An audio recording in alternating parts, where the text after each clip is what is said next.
Olá, sejam bem-vindos. Esse é o canal Índio Estradeiro. Dicas e informações para quem é apaixonado por duas rodas.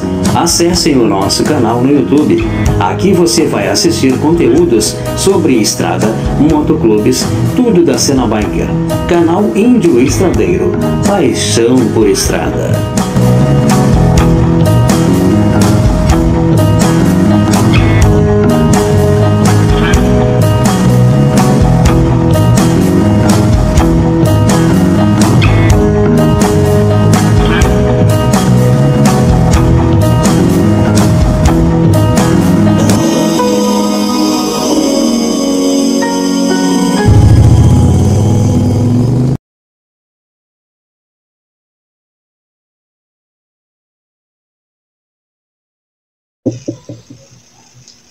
E aí, meus amigos, tudo bem? Então, falamos um pouco sobre o desenvolvimento do motociclismo mundial, para que vocês entendam um pouco da cronologia. Por que eu acabei contando isso? Porque eu vejo nas postagens, até mesmo de alguns irmãos tradicionais aqui do Brasil, que eles misturam muito as épocas.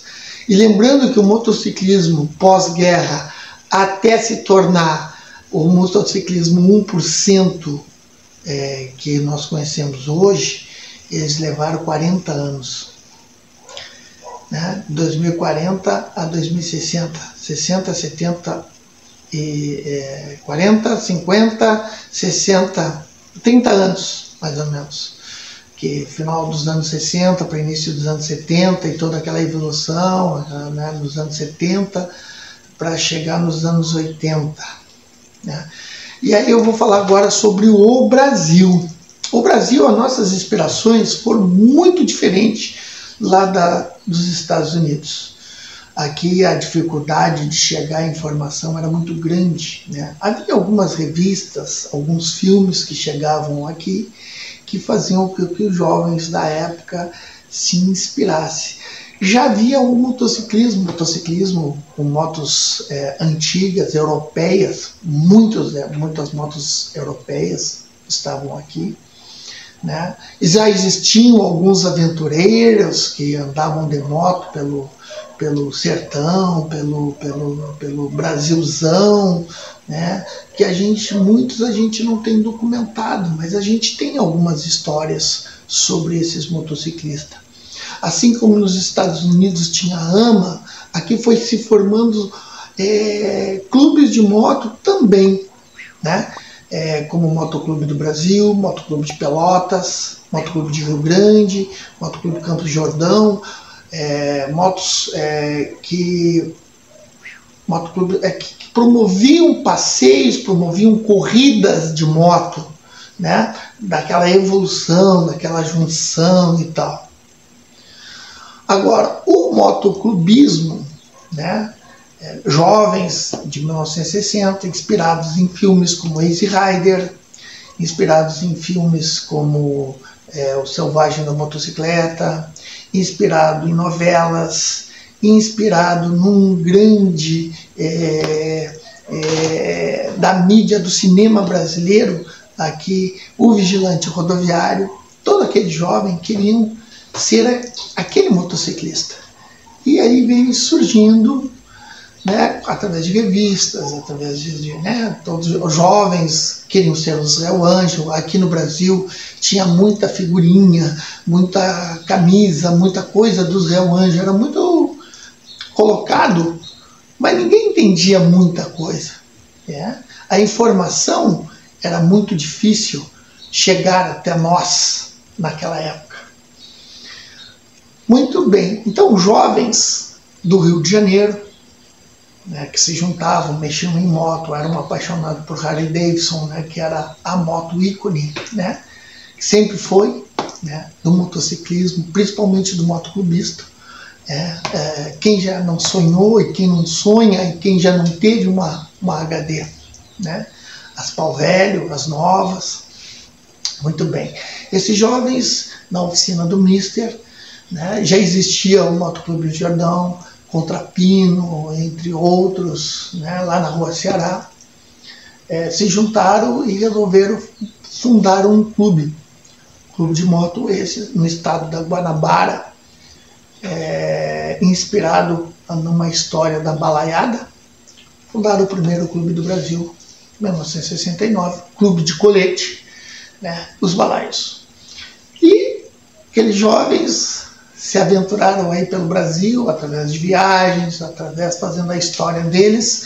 E havia também alguns jovens, na época, um lutador de jiu-jitsu chamado Falcão, apaixonado pelo motociclismo, né, apaixonado pelos Hell Angel, juntou uma gurizada rebelde da época e fundaram um clube de Hell Angels aqui no Brasil.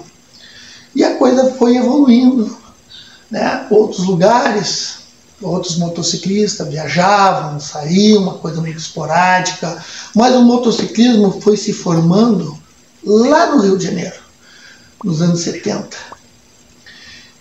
Esse mesmo jovem Falcão, juntamente com outros, foi aos Estados Unidos e ganharam o direito de fazer a caminhada aqui no Brasil, que em 84 ela foi oficializada, a primeira chapter nas Américas aqui do Sul, né, que foi a primeira chapter de Hell Angel. Lá no Amazonas também tinha uma, também dessa mesma situação. E para vocês entenderem que o Brasil era continental e não havia informações. Não, as informações chegavam muito com dificuldade, através de carta, telefonema. Na época era muito complicado. E assim cresceu com esses dois grandes clubes aqui no Brasil. E aí o clube foi inspirando outros. Nos anos 80, aqueles jovens, né, através do filme Ace Rider, como eu falei, que veio, jovens começaram a mexer em moto, a fazer moto, a construir moto, porque muitas vezes não tinham acesso às HDs, né? Então tinha que mexer, a gente tinha que fabricar as motos, era muito difícil, era muito complicado mesmo. Com a chegada das motos japonesas aqui no Brasil, as coisas ficaram um pouco mais simples, né? O motociclismo começou a difundir, a crescer um pouco mais, né? Mesmo assim ainda era muito marginalizado. Veio novelas como Cavalo de Aço, Te Contei, e foi inspirando jovens, e nos anos 80 foi brotando o motociclismo no Rio de Janeiro, com clubes sendo orientado por aqueles clubes que já existiam lá, né? Clubes de São Paulo, meninos de São Paulo começaram a rodar, procurar o conhecimento, né? O motociclismo também em São Paulo era diferente, né? O pessoal andava muito sem colete, se reuniam muito, né? Com os anos é que foi passando, os tranqueiras começaram a se encontrar com o pessoal do Rio de Janeiro, a linkar, né?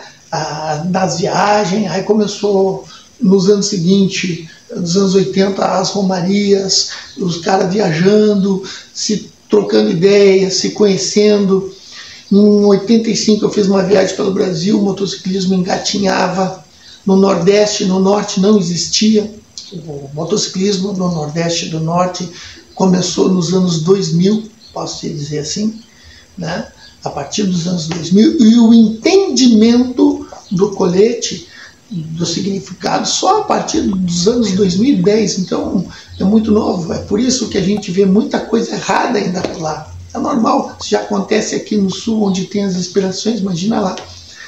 Então, o motociclismo ele veio nessa crescente, os anos 80, alguns se juntaram, já foi surgindo os tranqueira, os mulambos, e os outros clubes foram se agregando, se juntando, crânios, e por aí vai, o motociclismo vai crescendo, ainda de forma muito passo a passo, né? Os encontros no Brasil não existiam, eram encontros que se saíam junto com encontros de carro, né? Na época, né? Com carros antigos, né? Que o pessoal ia, e a coisa foi indo. A Harley promovia alguns encontros para aqueles raleiros. Os raleiros quase todos se conheciam no Brasil, porque um dependia do outro, não importava à distância, né, através de cartas, através de, né, e foi se formando. Carcará,